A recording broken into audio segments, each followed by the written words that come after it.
A chilling new report, suppressed by the mainstream media, reveals that Israel may be plotting a catastrophic false flag attack on American soil, eerily reminiscent of 9/11. The motive?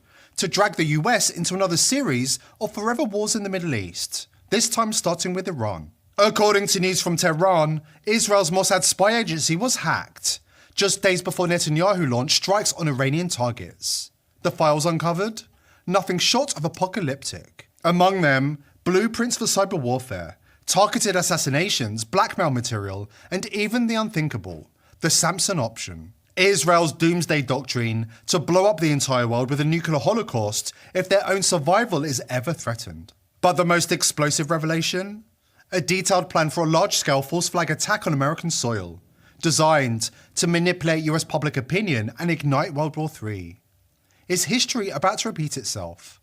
Or is something even darker on the horizon? Before we dive in, if you're interested in sponsoring this show, please email sponsor@thepeoplesvoice.tv. Our videos attract millions of engaged viewers on X and Rumble. If you're interested in getting your product or service in front of all these people, please email us at sponsor@thepeoplesvoice.tv. The USS Nimitz, a 50-year-old aircraft carrier set for retirement next year, has just been deployed to the Middle East. But why now? Why send an aging warship into a high-stakes conflict zone? Some are asking, is this a setup? Could the Nimitz be a sacrificial pawn, a floating bait, gift wrap for Israel to sink and then blame on Iran? A move designed to manufacture consent for all-out war. Sound far-fetched? It wouldn't be the first time something like this was tried. Remember the USS Liberty. Israel opened fire on American survivors as they floated helplessly in life rafts, using unmarked planes to hide their tracks. The goal? To leave no witnesses and to drag the US into another war on their behalf. Sound familiar? It should, because it worked. US service members describe a deliberate coordinated assault, followed by a cover-up reaching the highest levels of power. Anything that moved aboard that ship, they were shot at. They took out all of our antennas within 3 seconds. Our 450 caliber machine guns were gone. Every watertight door was hit, and this went on for 25 minutes, dropping napalm on us. 25 minutes of that, you can't imagine. Every second was like an hour. We saw the torpedo boats coming. We thought, the Star of David, oh, good. Because these were unmarked jet aircraft. We didn't know who was attacking us. We thought it was the Arabs. And then we saw the torpedo boats, and the Star of David. Oh, man, here's our best friends. They're going to come help us. No, they come to sink us. They fired 5 torpedoes at us. LBJ gets on the phone, and his exact words were, I don't give a GD if all those sailors die. I'm not going to embarrass my ally Israel, like I said in the letter. Now, how did he know that if we didn't know it? Who was attacking us? So they then have the President of the United States. So this guy's trying to do the right thing, Captain Tully. He's like, we're going to help them. He gets called back by the Secretary of Defense. He's thinking, I'm going to go over his head because this is crazy. And now the President of the United States is saying, I don't care.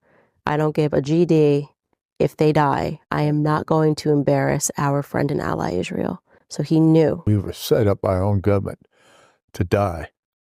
This wasn't a battlefield mistake, it was a calculated strike. Israel killed 34 American sailors in cold blood aboard the USS Liberty. And instead of holding them accountable, the US doubled down on its support during the Six-Day War. Now, Prime Minister Benjamin Netanyahu is turning up the heat, issuing thinly veiled threats against American lives if the US doesn't once again fall in line. He's demanding support for another brutal blood-soaked war of his own making, and warning of consequences if Washington refuses to play along. Today it's Tel Aviv, tomorrow it's New York. I understand America first. I don't understand America dead. It's extortion disguised as diplomacy, and once again, Americans are being asked to pay the price in blood and billions. As Jeffrey Sachs told Tucker Carlson this week, the US gave away its foreign policy to Israel for mysterious reasons, and the results have been devastating. Israel has driven so many American wars, and we say, absolutely, yes, that's our greatest ally. These have been at huge cost to the United States, cost of trillions of dollars, cost geopolitically, but somehow we gave away our foreign policy to Israel years and years ago, and it's been absolutely devastating. And it's interesting to go back and watch Netanyahu speak to the American people. Go look at a video clip of 2001, 2002. In 2002, in October, he comes and testifies in the Senate. And there's a nice clip of him promising how wonderful the war in Iraq is going to be. It's not a question of whether Iraq's regime should be taken out, but when should it be taken out? It's not a question of whether you'd like to see a regime change in Iran, but how to achieve it. If you take out Saddam's regime, I guarantee you that it will have enormous positive reverberations on the region. Netanyahu has publicly said the September 11th attacks have been good for Israel. Netanyahu said, quote, "We're benefiting from one thing, and that is the attack on the Twin Towers and Pentagon and the American struggle in Iraq." Went to war against a guy who had absolutely nothing to do with 9/11. It was a total pretext. It's inexplicable. And there you go to Cheney, there you go to Bush, there you go to the Jewish neocons who wanted to remake the world. Maybe I can say that because I'm Jewish, and to bring about a certain result in the Middle East. I'm not really sure that you can. Okay. I'm not really sure. I'm not really sure that you can. Go ahead. Saddam Hussein has weapons of mass destruction. He says 100% certain. Complete lies, by the way, and they knew that they were lies at the time. And it's going to be wonderful. We're going to topple that dictator, and then dictators are going to be toppled everywhere, and the young people of Iran are going to rise up. This is his idea, together with his U.S. political consultants, together with neocons in the U.S. government for the last 25 years. They have never apologized for dragging the United States into countless wars in the Middle East, spending trillions of dollars running up U.S. debt, and doing what? Creating chaos. Did you know the infamous weapons of mass destruction narrative wasn't just a barefaced lie, it was a marketing strategy? It came from a focus group, commissioned to find the most effective way to sell a war to the American and British public. Behind the scenes, it was Netanyahu pushing for confrontation, and the Bush administration delivering the script. We now know not only was it under wrong pretenses, weapons of mass destruction that didn't exist, it was under completely phony, concocted, false pretenses. And in 2002, the Pentagon actually did a PR analysis of how to sell the war to the American people, a unit by a guy named Abe Shulsky. And he came up with a PR strategy, literally public relations, that the right narrative was weapons of mass destruction. So this is not, as it was subsequently told to us, oh, we made a mistake. We didn't know that Saddam didn't have them. This was a concocted narrative in 2002 to justify a war in 2003, to take away a regime that Netanyahu deemed to be hostile to Israel. This isn't about national security, it's psychological warfare targeting we the people. And the worst part, it's working. Leaders are lying, media is echoing, the public is sleepwalking. And if we don't wake up soon, we're headed for another war that isn't ours. And that could spark World War III. Following the blueprint the globalists have been planning for decades. But all is not lost. There's still time to stop what's coming, and it starts with knowing the truth. Exposing the playbook is the first step to dismantling it.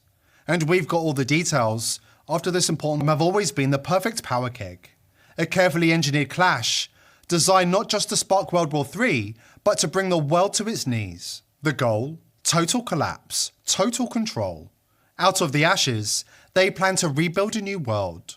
One shaped entirely in their image, with no room for freedom, faith, or dissent. Sound far-fetched?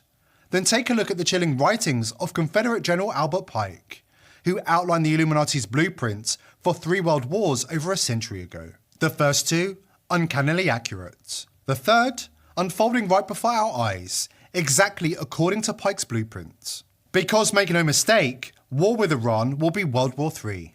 War with Iran will be World War III. Iran is not alone, and it will not remain alone. With Russia, we are at possibility of peace, but we're also at a possibility of nuclear war. They're both very close. And if we go to war with Iran, we make nuclear war all the more likely. Do you think that the people pushing us toward war with Iran understand that? No, I think that they're following a plan, clean break, 1996, and a plan, 1991, 7 wars in 5 years, that has been deep set and that has been Netanyahu's baby all the time. Netanyahu, I regard as one of the most delusional and dangerous people on the planet. He has engaged the United States so far in 6 disastrous wars, and he's aiming to engage us in yet one more. We're not standing up for Israel.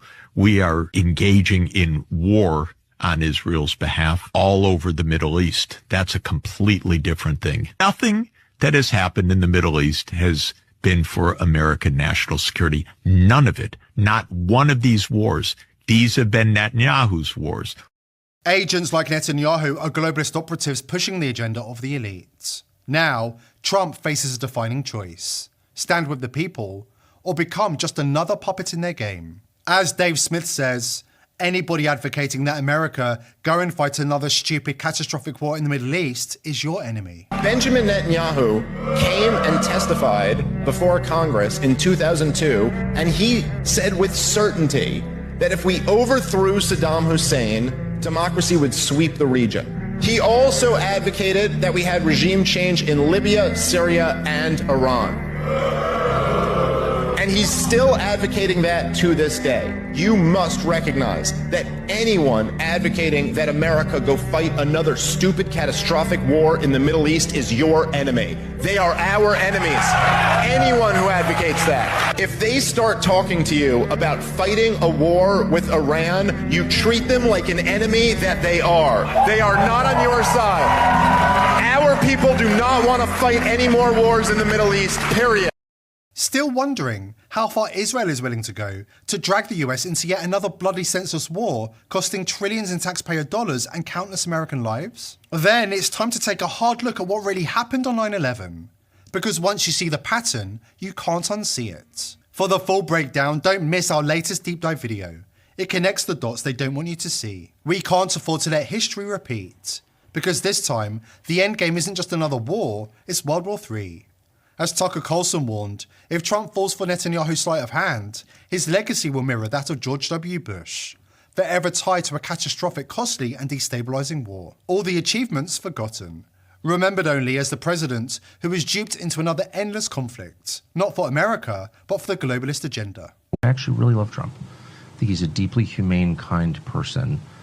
And I am saying this because I'm really afraid that my country's going to be further weakened by this. I think we're going to see the end of American empire, obviously. Other nations would like to see that, and this is a perfect way to scuttle the USS America on the shoals of Iran.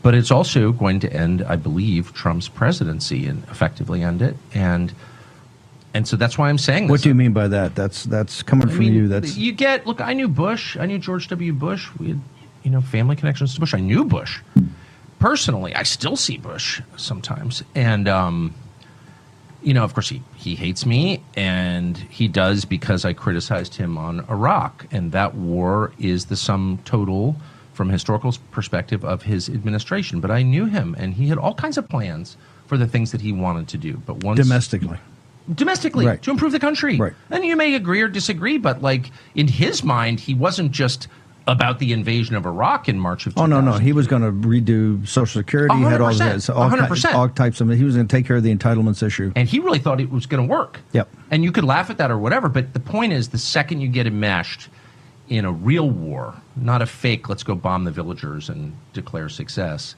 though we don't even have a good track record. Why are the Houthis still there? No, there's a whole other question, right, which is how prepared is the U.S. military for a real conflict?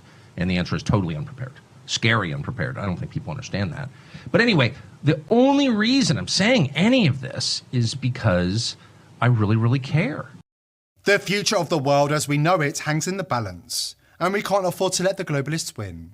Spread the word, share this information far and wide, and wake up as many people as you can before it's too late. Hear the people's voice. We're determined to continue exposing the elites, but we need your help. Subscribe to the channel and join the People's Voice Locals community to join our amazing team and gain access to exclusive and uncensored content. I hope to see you there. Today's video is